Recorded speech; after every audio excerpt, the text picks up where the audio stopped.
And that's why I call her AR-15. Christmas, I give you the very next day, you boom, boom, boom. Angela Rye and Steve Cortez, thank you both on a Friday night for being with me. I appreciate it. Now, to set the table, I just want to make it very clear the Trump position on what they know about their clubs. Here is Trump's son, Eric, on exactly this issue. People think of Trump as being just a face, just a brand. There is not one element of these clubhouses which we don't know about. You name it, we're involved. Does that include the hiring of the undocumented immigrants, Brother Cortez?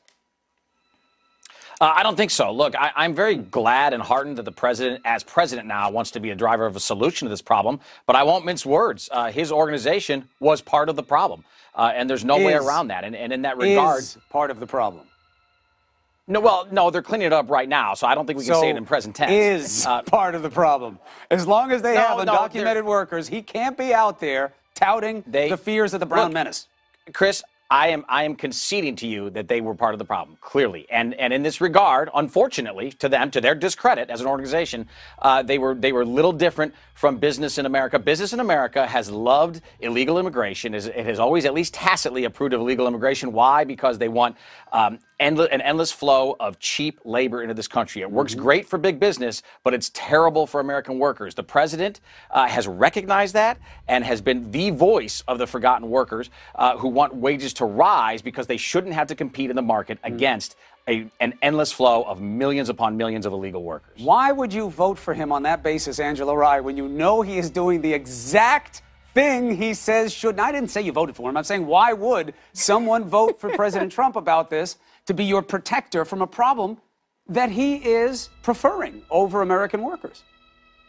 I think it's clear that the Trump voter voted their dreams and not necessarily their interests. I think what is abundantly telling is what Steve just talked about is, the rhetoric that is supposed to be for the American workers. But there's a piece in this article, Chris, that talks about the fact that there were, laborers working for $10 an hour where a licensed professional will be charging $50 to $55 an hour. So it's clear that he wasn't doing this in the best interest of either worker, right? Because some of these workers couldn't afford to make ends meet and trying to get home and trying to help to support folks at home.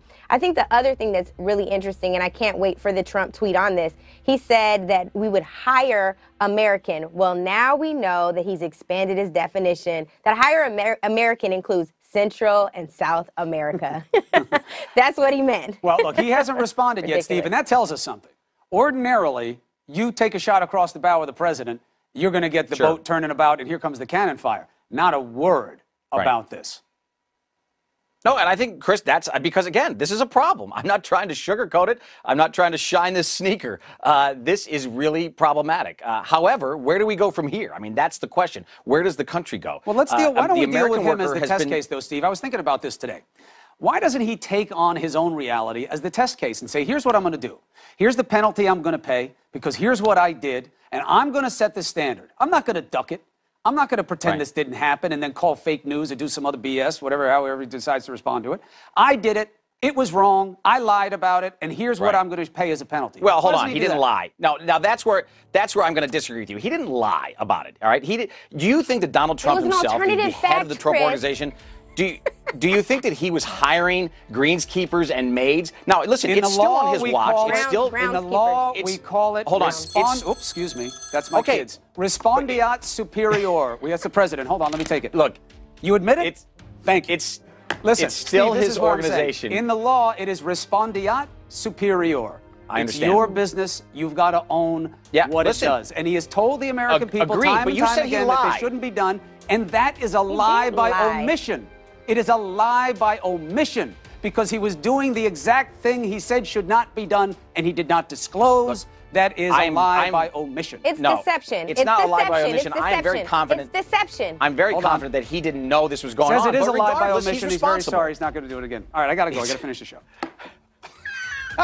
That's how you deal with a phone call during the show. So, Angela, look, here's the problem for the president on this.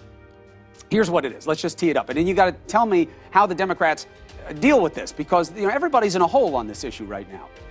He has painted a picture of a threat that doesn't really exist. And even if it did exist, a wall would not be the best solution for it. It could be part of the solution, but not the best. So what is the counter for Democrats in light of this story and of the context?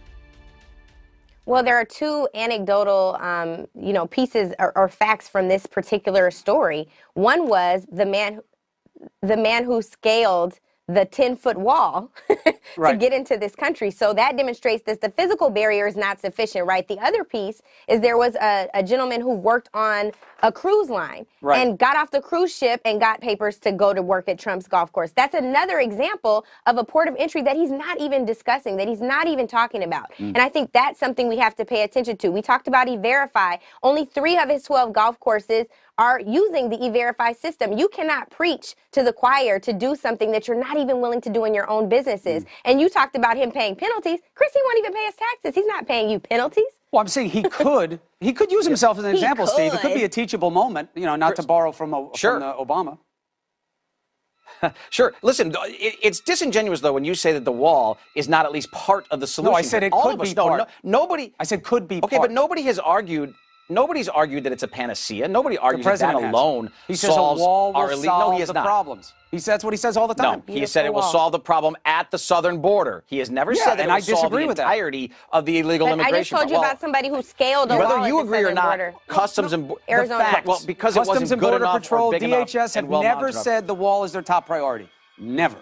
Never has anybody in charge there said we need the wall first and most. Whether or not it's top priority doesn't mean it's not a crucial priority. They have many reforms that they need to do their job better in this country. Crucial would mean top to me, too. But look, the president made it top, and we know why, Steve. You didn't tell him to say it during the campaign. I'm not blaming you for the sloganeering, but this was his line, and it really worked. And Mexico was supposed to pay for it. And now he's making it too personal.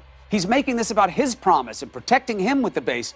And he's got you guys in a tough spot because you know you can't argue on the merits that anybody wants the wall more than anything else. Nobody says that. The people who are polled say it. The politicians who are on the border don't say it. DHS and CBP don't say we're a wall away. Only he does. That's your fix.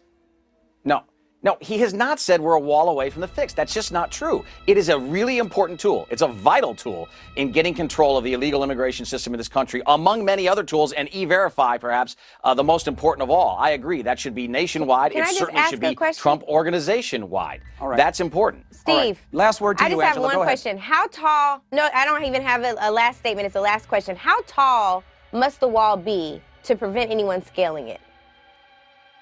As tall and as well built as Customs and Border Protection tell us. And by the way, we're not talking about Hadrian's Wall. We're not talking about something old-fashioned.